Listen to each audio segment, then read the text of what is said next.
आखिर मामला क्या है? Paper leak. हाँ, और पेपर लीक जैसा जितने सारे तथ्य पेपर लीक से जुड़े हुए आज प्रकाश में आ रहे हैं महोदय, पेपर लीक जैसा कोई संगठित अपराध दूसरा होता है क्या? विधानसभा से संसद तक बस एक ही गूंज सुनाई दे रही है, पेपर लीक।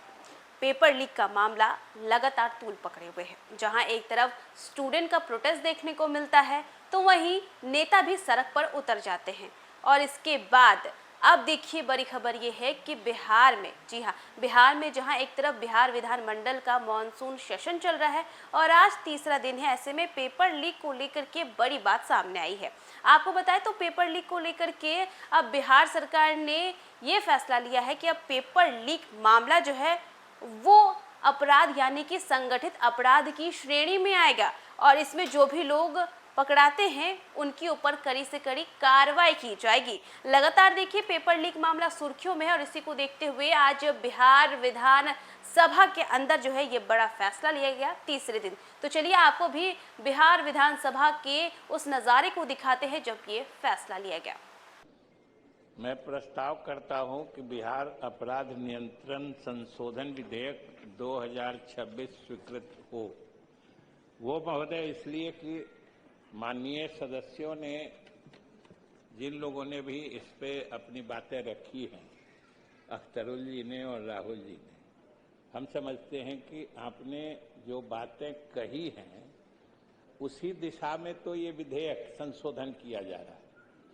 ये पहले का जो 24 का अधिनियम है उसको हम लोग आज संशोधित आप ही दोनों की भावना को इसमें शामिल करने के लिए कर रहे हैं।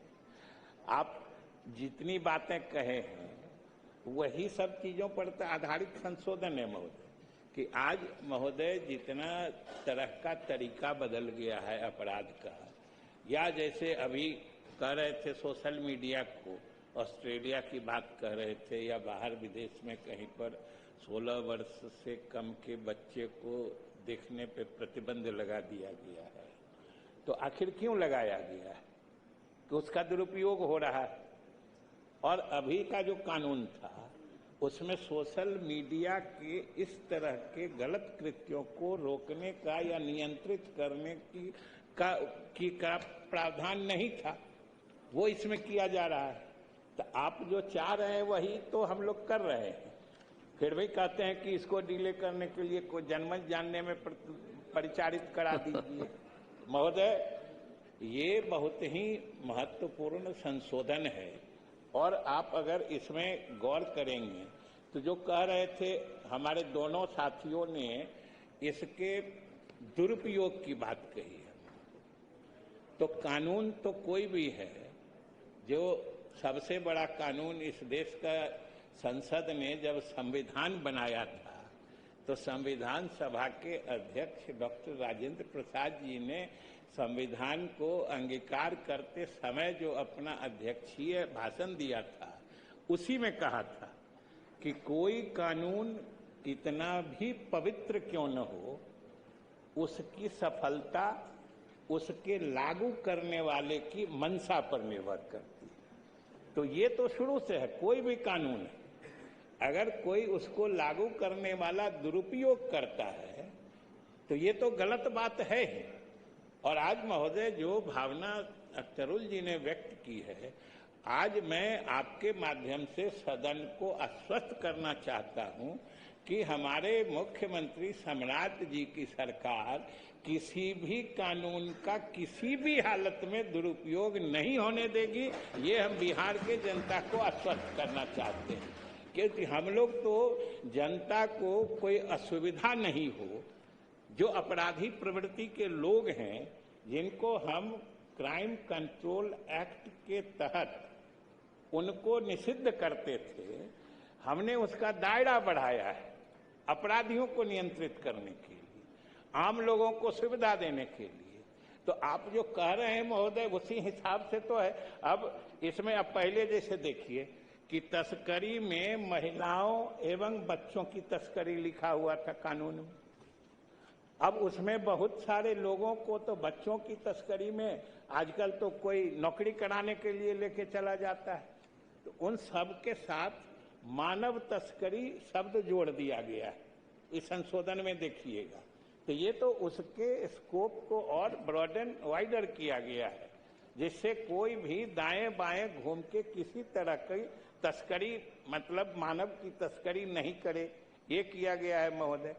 अब सोशल मीडिया पर आप बात कर रहे थे कि ये संविधान से लेके हमारे कानून में है कि जाति, धर्म, भाषा इत्यादि के आधार पर कोई विद्वेष या घृणा फैलाने की कोशिश करता है तो ये दंडनीय अपराध हमारे कानून में महोदय घोषित था। अब आजकल सबसे आसानी से, सबसे त्वरित गति से घृणा या कोई बात किस तरीके से महोदय फैलाई जाती है। आज उसका चाहे वो चीज समाज के लिए उपयोगी है अगर सही उपयोग हो सोशल मीडिया का, लेकिन आज सोशल मीडिया के माध्यम से जिस तरीके से घृणात्मक बातें भी फैलाई जाती हैं, आखिर उस पर नियंत्रण करना ये सरकार का दायित्व है।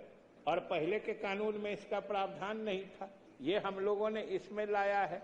और इससे आप जो कह रहे हैं किसी सही सकारात्मक सोच के वाले सोशल मीडिया को या किसी मीडिया हाउस को ये जरा भी आशंकित होने की जरूरत नहीं है कि हम लोग इसके दुरुपयोग के लिए लाएं। और हम आजकल तो एक से एक उदाहरण आ रहा है, जब मीडिया के खिलाफ मीडिया ही दुष्प्रचार में लग जाता है महोदय। जब कहीं कोई, हम लोग तो राजनेता तो आसानी से निशाने पे रहते ही हैं महोदय, ये तो सबसे मैंने सॉफ्ट टारगेट है। किसी तरह सरकार के अंग, चाहे राजनेता हो या हमारे पदाधिकारी हो, तुरंत मीडिया में उनके खिलाफ बातें आने लगती है। लेकिन इसके दुरुपयोग या इसके गलत दिशा में जाने की स्थिति यहां तक बनती है कि अब मीडिया भी एक दूसरे के खिलाफ इसका उपयोग करने लगते हैं। तो महोदय इसको तो नियंत्रण के दायरे में लाना आवश्यक प्रतीत होता था। इसलिए महोदय ये, और अभी राहुल जी कह रहे थे एनसीआरपी के बारे में, नेशनल क्राइम जो वो पोर्टल है, जो कोई आदमी केस कर देगा वो हो जाएगा, वो नहीं है राहुल। इसमें है कि कम से कम जो केस हुआ है, केस तो कोई आदमी करता है, उसका इन्वेस्टिगेशन होता है, जो कम से कम 2 में चार्जशीटेड हो। केस दर्ज होना, चार्जशीटेड होने में फर्क है। और किसी, या अगर 2 में चार्जशीटेड है या 1 में कन्विक्टेड हो जाता है। कन्विक्टेड का मतलब हो गया महोदय ट्रायल भी हो गया, उसको सजा भी मिल गई। तो वैसे केसेस में है, ऐसा नहीं है कि कोई हम पर आप पर किसी पर 4 केस कर दिया बस उस पर सीसीए लग जाएगा महोदय। इसलिए उन सारे चीजों को महोदय इसमें रखा गया है। अब समझिए, अभी जो वर्तमान कानून था, अभी आप लोग भी ना यहाँ से लेके अभी देखते हैं दिल्ली में जंतर मंतर तक क्या हंगामा मचा हुआ है महोदय। आखिर मामला क्या है? Paper leak. हाँ, और पेपर लीक जैसा जितने सारे तथ्य पेपर लीक से जुड़े हुए आज प्रकाश में आ रहे हैं महोदय, पेपर लीक जैसा कोई संगठित अपराध दूसरा होता है क्या? लेकिन आज की जो परिभाषा थी संगठित अपराध की, उसमें पेपर लीक शामिल नहीं था, क्योंकि ये नया किस्म का अपराध पनपता है। तो ज्यों-ज्यों अपराध या अपराध करने का तरीका बदलता जाता है, हमें अपने कानूनों को भी अद्यतन महोदय बनाना पड़ता है। इसलिए अब इसमें अमेंडमेंट करके हम लोगों ने पेपर लीक को भी संगठित अपराध में महोदय डाला है। और इसी तरीके से बाकी जो आप लोगों ने चिंता व्यक्त की है, उसमें हम लोग जो भी आपको सजेशन भी देना हो वो दे दीजिएगा। ये तो एक्ट है, इसको लागू करने का तरीका एक्ट के बाद नियमावलियों में होती है, जो रूल्स बनते हैं, हम लोग उसमें भी आपके भावनाओं का पूरा ख्याल रखेंगे। लेकिन बैठे बैठे मत बोलिए। लेकिन बोलिए, बैठे बैठे। महोदय, हमें भी आपकी भावनाओं का ख्याल रखने में अच्छा तब लगता है जब आप भी अपनी भावना हमारे साथ जोड़ के इसको सर्वसम्मति से पारित कर दीजिए। महोदय, इसी प्रश्न है कि बिहार अपराध नियंत्रण संशोधन विधेयक 2026 स्वीकृत हो, इसके पक्ष में हाँ कहें, जो इस विपक्ष में ना कहें। मैं समझता हूं पक्ष बहुमत है, पक्ष बहुमत प्रस्ताव स्वीकृत हुआ। बिहार अपराध नियंत्रण संशोधन विधेयक सर्वसम्मति से प्रस्ताव स्वीकृत हुआ। है सर्वसम्मति से, सर्वसम्मति से प्रस्ताव स्वीकृत हुआ। बिहार अपराध नियंत्रण संशोधन विधेयक 2026 स्वीकृत हुआ। बिहार विशिष्ट विश्वविद्यालय विधेयक 2026, माननीय प्रभारी मंत्री उच्च शिक्षा विभाग। महोदय, मैं